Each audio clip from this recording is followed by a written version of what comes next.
Assalamualaikum warahmatullahi wabarakatuh. Salam sejahtera bagi kita semua. Kenalkan, saya Stania Cahaya Suci. Saya merupakan salah satu dosen di jurusan Ilmu Ekonomi Pembangunan, Fakultas Ekonomi dan Bisnis, Universitas Sultan Ageng Tirtayasa. Mata kuliah yang saya ampu selama mengajar di Untirta antara lain pengantar ilmu ekonomi makro, pengantar ilmu ekonomi internasional, ekonomi pertanian, perencanaan pembangunan, ekonomi industri, ekonomi lingkungan dan sumber daya alam, serta mata kuliah MKDU di Untirta yaitu ketahanan pangan. Pada kesempatan kali ini, saya akan menjelaskan terkait dengan teknik pengajaran yang saya lakukan pada mata kuliah yang saya ampu. Salah satunya adalah mata kuliah ekonomi pertanian, di mana ilmu ekonomi pertanian adalah bagian dari ilmu ekonomi umum yang mempelajari fenomena dan persoalan yang berhubungan dengan pertanian, baik mikro maupun makro. Ilmu ekonomi pertanian mempelajari perilaku dan upaya manusia, baik yang langsung maupun tidak langsung, berhubungan dengan produksi, konsumsi, dan pemasaran hasil pertanian. Kemampuan yang diharapkan setelah mahasiswa mengikuti perkuliahan ini adalah mahasiswa dapat memahami sisi ekonomi mikro di sektor pertanian, yakni dari proses produksi, teknisnya, serta hubungan-hubungan sosial dan produksi dan pertanian. Selain itu, mahasiswa juga diharapkan dapat menganalisis dan melakukan interpretasi dari hubungan-hubungan persoalan ekonomi makro di sektor pertanian, seperti pendapatan nasional, konsumsi, investasi, lapangan pekerjaan, kebijakan fiskal dan moneter, serta pembangunan ekonomi. Dalam pengkajian ilmu ekonomi pertanian, akan sangat erat kaitannya dengan kajian ilmu-ilmu sosial lainnya, yaitu sosiologi, antropologi, psikologi, hukum, politik, dan geografi. Dalam hubungannya dengan penganalisaan dan perinterpretasian data-data kuantitatif, ilmu ekonomi pertanian memerlukan pemahaman ilmu statistik, matematika, dan logika.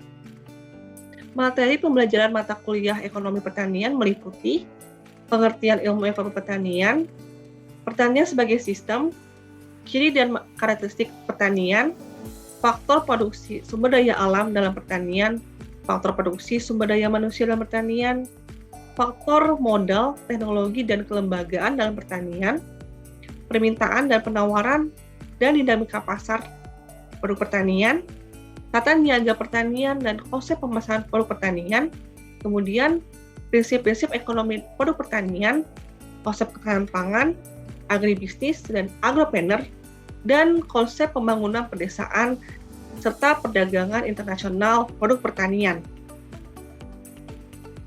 Kemudian, teknik pembelajaran yang dilakukan adalah dengan perpaduan antara metode ceramah dan student-centered learning, di mana mahasiswa dilatih untuk memecahkan masalah dari beberapa case atau studi kasus yang diberikan sesuai dengan pembahasan tema yang dimaksud pada pertemuan tersebut.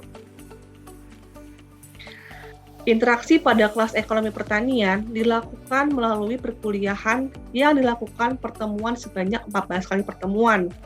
Nah, 14 kali pertemuan ini adalah pertemuan materi dan 2 kali pertemuan untuk UTS dan UAS yang dilakukan melalui perkuliahan online melalui media aplikasi Zoom untuk mendukung pembelajaran secara sinkronus. Kemudian digunakan juga website Learning Management System yaitu LMS Untirta, yaitu pada Untirta, di mana mahasiswa dapat mempelajari kembali materi-materi yang telah diberikan dan juga berdiskusi sesuai dengan materi yang telah dibahas untuk mendukung pembelajaran secara asinkronus. Kemudian, media WhatsApp juga digunakan untuk mengkomunikasikan info-info terkait proses pembelajaran. Kemudian, evaluasi hasil belajar mahasiswa merupakan penggabungan dari penilaian kehadiran, partisipasi mahasiswa, tugas dan kuis, ujian tengah semester, dan ujian akhir semester, di mana masing-masing memiliki bobot penilaian yang berbeda, di mana bobot ini juga didiskusikan dan juga disetujui pada awal perkuliahan, dan termasuk pada kontrak kuliah, di mana juga kontrak kuliah ini terdiri dari penjelasan peraturan dalam kelas, serta reward dan punishment yang akan didapatkan oleh mahasiswa ketika mereka mungkin lebih aktif dalam perkuliahan, berdiskusi, bertanya, dan juga sampai di mana ada punishment ketika kehadiran itu mahasiswa kurang dari 80% dari total jumlah pertemuan. Berikut adalah cuplikan dari perkuliahan mata kuliah ekonomi pertanian yang telah dilakukan. Saya akan membagi kalian ke beberapa kelompok. Nanti saya suruh kalian diskusikan. Sekarang adalah melihat bab permintaan penawaran pada pertanian, tapi prinsipnya sama aja. Nah, kita akan merefresh kembali sebetulnya faktor-faktor yang mengaruhi permintaan dan penawaran itu apa. Singapura faktor-faktornya apa yang mempengaruhi? Oh, ternyata harga juga masuk gitu. Jadi selain grand teorinya ada juga literatur reviewnya. Oke, ini berhubungan dengan pertanian bahwa contohnya nih tadi staple food. Selain ada cita rasa konsumen Indonesia akan beras itu lebih tinggi daripada Eropa, maka permintaan akan beras dan jenis elastisitas beras itu akan berbeda dibandingkan elastisitas beras itu di Eropa. Mungkin kalau beras di sini barangnya inelastis, tapi kalau di Eropa elastis bisa gitu. Mungkin kalau misalnya gandum dan kentang permintaannya akan lebih tinggi atau inelastis di Eropa, tapi elastis di sini gitu. Bisa berubah-ubah kan? Nah, itu dapat dilihat kan karena nanti saat melihat pengaruh perubahan variabel X terhadap Y, maka otomatis kita melihat nilai elastisitasnya. Jadi kalau misalnya dalam suatu persamaan regresinya berganda, melihat pengaruh atau faktor-faktor yang mempengaruhi harga kedelai, di mana permintaan kedelai, di mana di situ ada harga, pendapatan, otomatis kita melihat elastisitasnya masing-masing variabel tersebut. Nah, ini jadi tahu ya, kalau misalnya ada perubahan harga, maka akan menggeser titik sepanjang kurva, bergerak di titik sepanjang kurva. Kalau misalnya perubahan faktor-faktor lain selain harga, yaitu harga barang lain, pendapatan, selera, distribusi pendapatan, kemudian spekulasi, itu akan menggeser kurva ke kanan bawah dan ke kanan atas tadi, kanan bawah, kanan atas, kiri bawah. Oke. Nah, di sini kan tadi kalau misalnya harga, pasti dia akan pindah dari A mungkin ke B gitu ya, sepanjang kurva D1. Tapi kalau misalnya yang berubah adalah pendapatan dan lain-lain, maka dia akan bergeser dari D1 ke D2. Makanya tadi pada saat saya bilang, saya tanya kurva geser kemana pada saat barang harga komplementer, dia bergeser. Jawabannya akan berbeda kalau saya bilang, kalau harga itu yang naik, kamu pasti akan menjawab permintaannya turun, gitu kan? Tapi tidak akan menggeser kurva. Gitu. Bedanya. Jadi kalau tadi saya tanya, kalau misalnya harga kopinya naik, permintaan kopinya gimana? Pasti kamu jawabnya permintaannya turun, maka dia akan bergeser dari A ke C begitu kan. Tapi kalau karena saya tanya gula mau kan harga komplementer, maka kamu jawabnya tadi bergeser dari D1 ke D2 kalau ada di sini geser kan. Itu yang lain kalau ada yang mau tanya silahkan. Ini mah kayaknya kita mau cuman refresh. Udah ya, ini jelas. Jadi pokoknya faktor-faktor yang menyebabkan permintaan barang tersebut naik, ya akan menggeser kurva ke kanan atas. Udah jelas. Ini mah kayak udah pinter semua. Gimana dah? Penurunan dari permintaan. Ini mah satu lagi ya, tapi ini mah gampang banget, Bu. Udah ingat. Tapi nanti pas di sidang semester berapa tuh? 8. Banyak yang lupa. Makanya ini hal kayak prinsip supply demand ini, kamu jangan sampai lupa nanti pada saat sidang terutama. Nah, kalau misalnya pengaruh pendapatan, pastinya kalau yang kita omongin adalah barang normal, yaitu yang mengikuti aturan daripada ya tadi kalau kita naik pendapatan, maka permintaan tersebut akan naik gitu. Tapi kan ada ya barang yang ketika kita pendapatannya naik malah permintaannya akan turun, itu barang inferior. Oke, contoh barang inferior adalah barang yang kita mungkin nggak akan butuh banyak, terutama kalau pendapatan kita semakin meningkat. Ya kan, biasanya kalau contoh-contoh di literatur biasanya barang-barang yang berkualitas rendah. Contoh sendal jepit, ya kan? Kalau kita pendapatannya rendah, kita mungkin pakai sendal yang berkualitas ini mah sendal jepit swallow apa beda lagi ya. Kalau misalnya ada yang dipakai artis tiba-tiba jadi laku, itu beda lagi kan. Tapi kalau misalnya ini ya dulu kita pakai sendal gitu kan, pada saat kita pendapatan tinggi, kita bukannya berarti beli sendal jepit makin banyak, tapi kita akan mengganti permintaan sendal jepit ke sendal yang lebih bagus lagi, kita pakai sepatu, maka dilihat bahwa permintaan sendalnya akan turun. Nah itu kan barang inferior, tapi ada juga barang yang kalau misalnya peningkatan pendapatan kita maupun atau malah permintaan barang tersebut, maksudnya harga barang tersebut turun, malah kita juga nggak mau beli barang itu. Apa tuh biasanya barang apa tuh? Nah, kalau normal tadi kenaikan permintaan akan mengakibatkan kenaikan pendapatan akan meningkatkan kenaikan permintaan yang menggeser kurva D1 ke D2. Nah, kalau inferior tadi peningkatan pendapatan malah terjadi penurunan permintaan. Nah, tadi ada efeknya beda kalau misalnya barangnya substitusi dan komplementer. Ingat-ingat lagi kalau lupa tadi, ada permintaan spekulatif. Jadi faktor-faktor yang mempengaruhi permintaan itu juga ada tambahan, yaitu harapan. Harapan tuh bahasa Indonesia apa sih? Bahasa Inggrisnya apa harapan? Ekspektasi ya. Kalau misalnya kita sudah mengekspektasikan, biasanya sebelum Lebaran kita sudah mengekspektasikan bahwa harga-harga di Lebaran itu akan naik, maka mungkin kita akan lebih malah permintaan akan naik. Karena sebelum harganya naik kita harus beli dulu gitu, beli banyak kan untuk si konsumen. Tapi kalau untuk produsen, ketika kita udah meramalkan masa depan itu mungkin harga bulan Desember akan naik, maka nanti malah sama si suppliernya akan di hold dulu. Kenapa? Karena dia menunggu harganya naik, baru dia akan jual barang, gitu kan? Kalau kita. Nah, permintaan spekulasi merepresentasikan jenis ada yang raise hand? Masa ya? Yang raise hand. Dan saya nggak bisa yang kalau ada yang mau tanya, silakan raise hand, tapi saya ingatkan saya kalau ada yang raise hand karena saya nggak bisa lihat. Klik, Bu. Klik. Oke. Apa juga sih kalau mau bertanya. Nah, permintaan spekulatif tadi merepresentasikan jenis permintaan yang ditunjukkan untuk mengantisipasi penggunaan dan harga pada periode mendatang. Oleh karena banyak sekali jenis produk pertanian yang dipanen secara musiman, tapi dikonsumsi sepanjang tahun.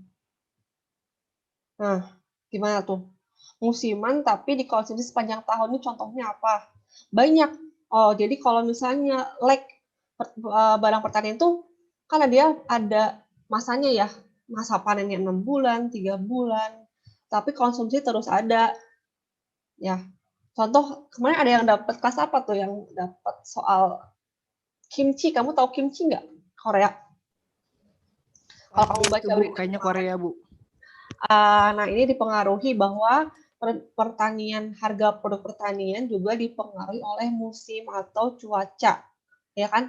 Tadi kalau kita ngomongin soal harga barang itu sendiri, harga barang lain, itu mah teori permintaan pasti ada, tapi bagi pertanian ada tambahan lain, yaitu iklimnya, struktur tanahnya kan ya, subur atau lembab atau apa. Nah, contoh yang terjadi kemarin adalah adanya beberapa kalau cuaca ekstrim kayak gitu yang mengakibatkan ya kan bencana alam yang mengakibatkan kondisinya itu nggak bisa panen atau panennya gagal. Nah, kalau kita di sini sekarang ngomongnya yaitu paceklik atau musim hujan gitu ya. Nah, jadi kan nggak ada yang memang tanaman yang cocoknya di yang kering, ada tanaman pada saat kering itu malah manis semangkanya gitu kan, semangka. Kalau misalnya banyak musim hujan malah hambar, malah nggak ada rasanya kayak gitu kan. Nah, waktu bulan-bulan kemarin, nah jadi kalau di Korea itu ada budaya setahun ya kan, bulan apa keluarga itu membuat kimchi yang dia akan makan sepanjang tahun. Buatnya sekali berkilo-kilo cabbage atau untuk apa kol ya kan? Cabbage itu dipanen kemudian berpuluh kilo dibuat sehari, 2 hari dan dimakan sepanjang tahun. Nah, itu karena bencana alam maka harganya akan naik. Nah, di situ begini kalau misalnya dalam penelitian pertanian faktor-faktor itu masuk gitu. Kemudian ini spekulatif ini sama kayak tadi contohnya tadi apa ekspektasi akan masa depan. Kalau misalnya dari kita dari produsen dari konsumen, kalau kita punya ekspektasi masa depan ketika ngeliat harganya akan naik tadi, pada saat ada bencana alam, supply-nya turun, aduh kita harus beli dari sekarang gitu, sebelum harga itu naik. Maka kita melakukan penimbunan sebagai contoh yang untuk memenuhi permintaan pada saat komoditi yang bersangkutan sedang langka di pasaran. Nah, penimbunan dalam kasus ini berspekulasi untuk memperoleh profit margin yang cukup besar. Ini kalau misalnya kita jual lagi. Nah, oke, fungsi permintaan dapat diinterpretasikan sekaligus sebagai permintaan konsumsi langsung dan untuk spekulasi. Oke, dengan mengasumsikan permintaan spekulatif masuk ke dalam fungsi permintaan, terbuka peluang masuknya kontribusi determinan tambahan pada pergeseran permintaan. Nah, tadi yang saya bilang, faktor di luar itu banyak sekali, tapi grand teorinya sudah ada. Nah, misalnya prospek tanaman semusim tahun depan akan meningkatkan permintaan spekulatif tahun ini. Wow, tiba-tiba ada petir. Kalau mati lampu. Ya Bu, sama Ya Bu ada sudah. petir juga. Ya, itulah ya. Kita percepat aja deh. Nah, ini kita bisa baca. Intinya ini adalah spekulatif atau ekspektasi di masa mendatang. Nah, itu kan berlaku juga bagi produk pertanian.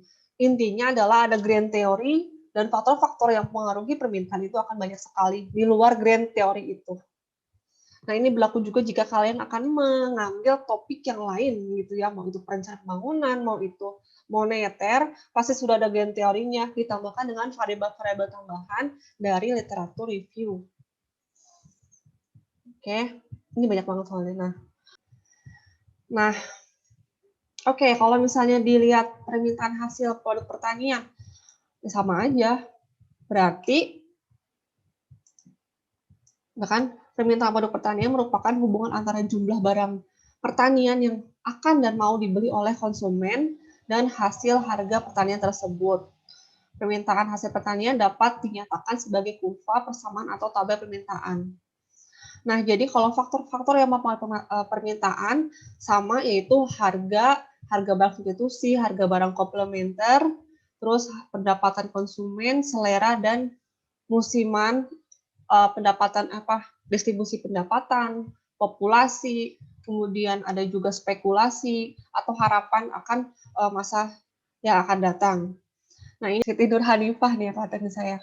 Kalau misalnya nih, saya mau tanya, kalau misalnya harga suatu barang komplementer turun, nah itu pengaruh ke barang nih, kan gini, kalau kita ngomongin barang itu ada barang X, barang Y.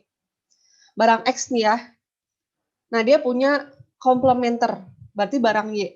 Ketika harga barang Y itu turun, maka si kurva X akan geser ke kanan atau ke kiri.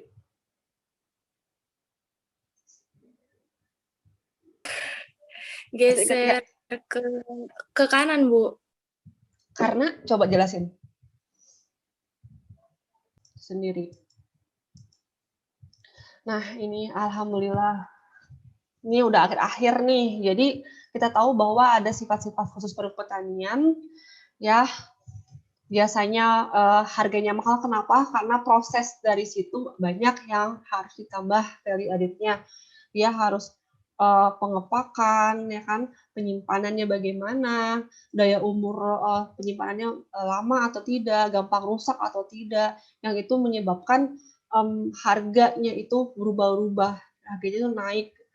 Tapi kalau misalnya kita menilai terlalu murah harga pertanian seperti yang kita sekarang lakukan gitu ya, itu akan merugikan supplier atau petani gitu. Jadi kalau misalnya sebenarnya kalau kalian ingin meningkatkan taraf itu petani, bayarlah dengan atau apa ya, kasihlah mereka penghargaan gitu. Salah satunya adalah mengkonsumsi barang lokal gitu. Karena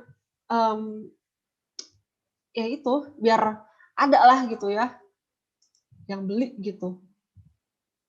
Nah, kemudian ada kategori aktivitasnya bisa dikumpulkan kecil-kecil gitu kan, terus kemudian bisa dijual secara manual, kemudian bisa juga berbentuk industri. Tapi kalau industri tadi, ya biasanya barang-barang itu lebih menguntungkan ke industrinya, karena ada perbedaan harga beras. Contoh kalau kamu mungkin suka beli beras di Indomaret, kan suka ada ya di Indomaret Alfamidi sekarang, yang beras itu per kilonya berapa, dijual 5 kilo, mencapai mungkin 70.000, 70.000, 80.000. Sebenarnya mungkin harga yang petani dapat bukan seperti sekilo, nya pasti lebih jauh lagi.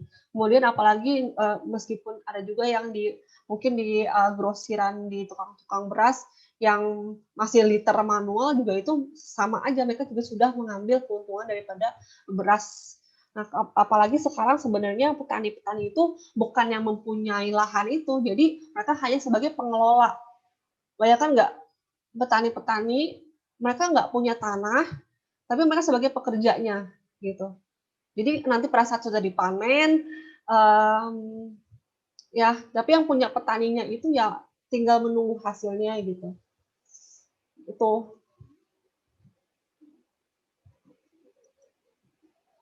Apalagi yang dijualnya, yang ngejualnya juga cuma dapat berapa, ya kan, yang suka keliling-keliling bawa pepaya gitu kan, pepayanya mungkin 20.000 tapi yang dia dapatkan sebenarnya nggak seperti itu. Oke, sampai sini aja, sini bisa dibaca sendiri. Sebenarnya dari pertemuan ini kita melihat bahwa berdasarkan teori permintaan dan penawaran yang sudah kita pelajari, banyak faktor-faktor yang dapat mempengaruhi naik turunnya harga pangan, ya kan, harga produksi gitu.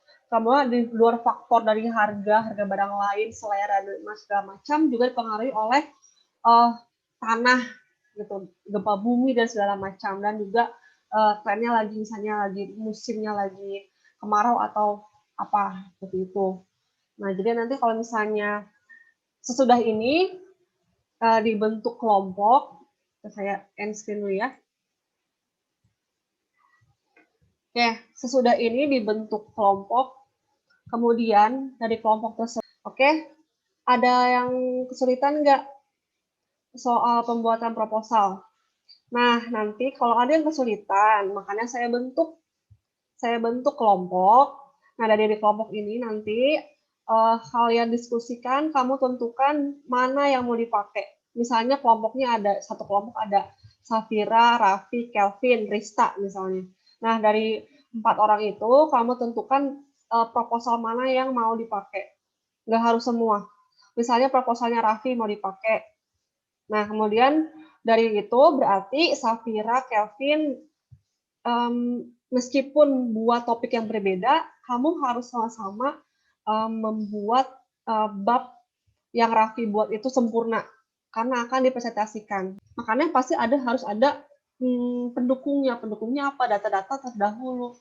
Datanya dapat dari mana? Penelitian terdahulu. Maka ada review, jurnal review itu adalah untuk menguatkan kalian. Wah, ini aja bisa loh, di sini ada penelitian ini, ternyata hasilnya ini. Coba deh saya lakukan di sini. Ternyata yang di sini belum ada, maka saya ambil tuh wilayah A, wilayah B, wilayah C, udah ada nih yang tentang penelitian harga permintaan kedelai, tapi di wilayah Banten nggak ada, makanya saya mau ambil di situ. Tuh, boleh? Kan kemarin sempat dibuka kan Bu ya, itu buat bab 2 itu kan, tanggal 6 terakhir. Nah, terus sekarang ditutup lagi tuh Bu, dibuka lagi tanggal 6 itu, jadi kapan ya Bu terakhir dikumpulinnya, bab 2? Bab 2, saya berarti double post ya maksudnya ya? saking saya pusingnya.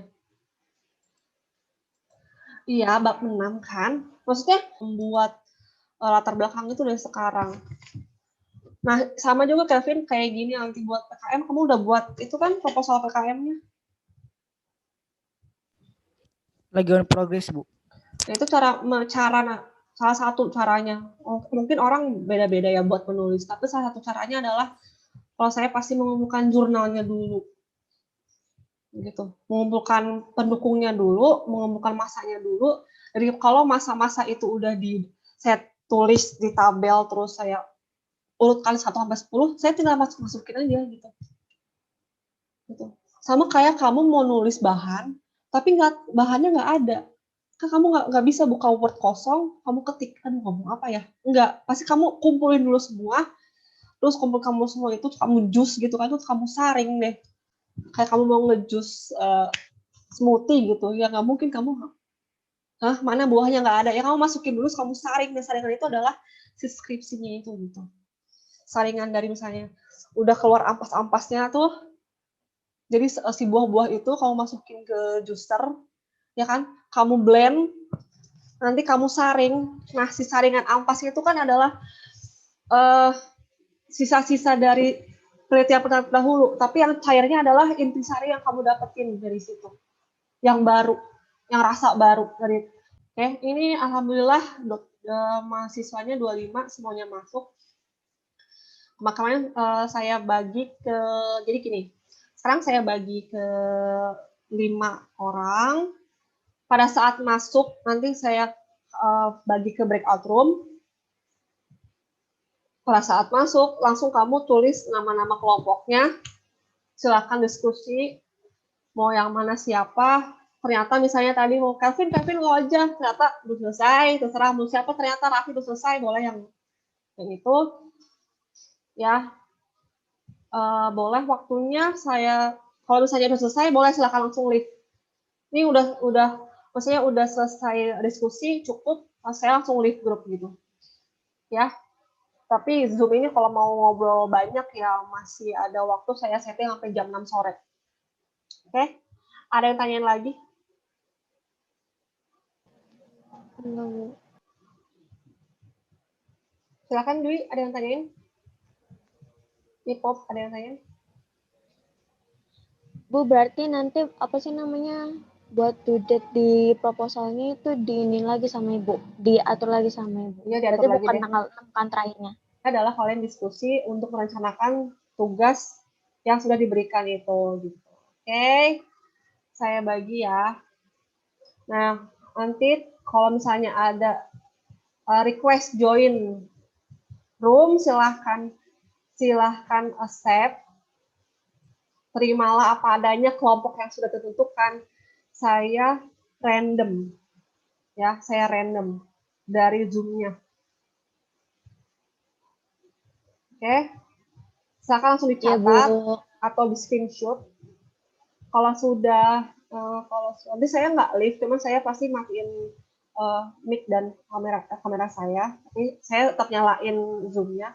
Kalau sudah selesai, nggak harus pamit, nggak apa-apa, kamu boleh untuk leave grup, ya, leave Zoom-nya ya, mengerti ya yang lain? Ngerti, Iya, Bu. ngerti. Oke, saya create ya. Oke, silahkan. Udah keluar? Ada request-nya? Belum, Bu. Silahkan.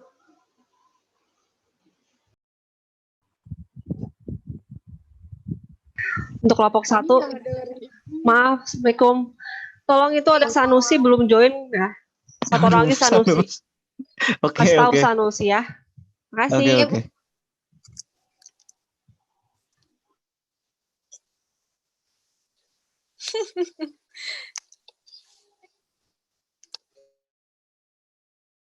Demikian penjelasan tentang mata kuliah Ekonomi Pertanian dan cuplikan rekaman proses pembelajaran mata kuliah Ekonomi Pertanian melalui aplikasi Zoom Meeting. Semoga bermanfaat. Wabillahi taufiq wal hidayah. Wassalamualaikum warahmatullahi wabarakatuh.